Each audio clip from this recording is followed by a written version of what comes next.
Hello, my name's Julie Williams. I'm a registered migration agent with Migration Downunder, and I'm going to talk to you today about the Subclass 186 visa, which is part of the employer nomination scheme, and it's a permanent residence visa. So the Subclass 186 visa does require you to have an employer to sponsor you. And no, unfortunately, we can't seek that employer for you or find that employer for you. You already need to have been contacted by that employer or working with that employer to be considered for this class of visa. So the Subclass 186 is permanent residence. There is two pathways. There is the temporary transition stream, and there is also direct entry. So let's talk about the temporary residence stream first, as there has been a number of changes which have been more favourable to the actual visa applicant and employee. Now, you must hold a Subclass 482 visa to be eligible for the 186 temporary transition stream. And the requirement is that you've worked for 2 out of the last 3 years immediately preceding application for your current employer or for an Australian employer whilst holding a 482 visa. Previously, you would have had to have worked for the same employer for the entire 2-year duration.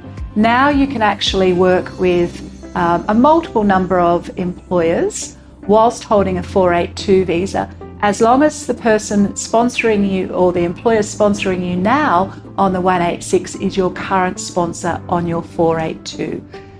So it's good news in the fact that if you have changed employers, the 2 years doesn't start all over again. It's calculated from when you first held that 482 visa. And you have to, even if you've held a 482 visa and then you applied for another one and had a bridging visa for a short period between holding a 482 visa and gaining a new 482 visa, that period on the bridging visa A will also be included in that 2 years. It has to be 2 years of paid employment throughout the holding of that 482. So any periods of unpaid employment will not be counted towards the 2 years.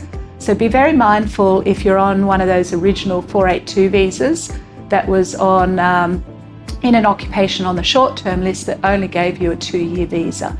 If there's any periods of unpaid employment, it may mean that you're not eligible after or prior to the expiry of that 482.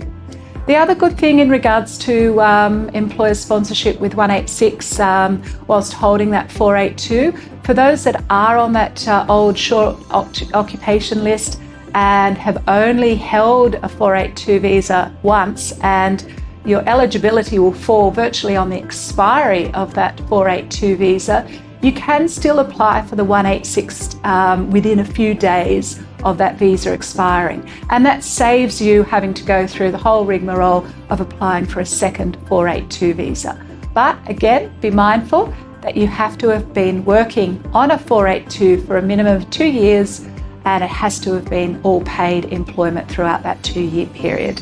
But as I said, it's not exactly 2 years. If you started right on the day of the 482 grant, you can apply just a few days prior to the expiry of that 482 visa. So there's a lot more flexibility now for 482 visa holders and transitioning to permanent residence, and that is in line with all the changes that occurred from July 2024 to allow more flexibility for 482 holders to move around employers whilst holding the 482 visa. I have had a few inquiries for people that have only held a 482 visa for say 12 months, but prior to that they worked for the same employer and held maybe a 485 visa or a working holiday visa. Unfortunately, that doesn't count towards the 2 years. The temporary transition stream requires you to have worked for 2 years whilst the holder of a 482 visa in Australia.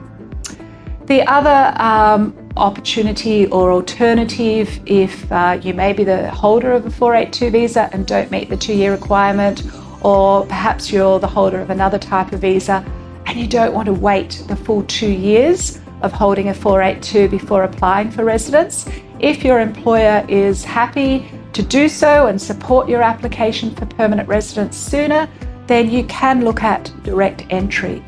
However, the direct entry does require a skills assessment, and you do need to show that you've got 3 years relevant work experience. The 3 years has to be post-qualification, but it doesn't have to be all in Australia, and it doesn't have to be with the one employer.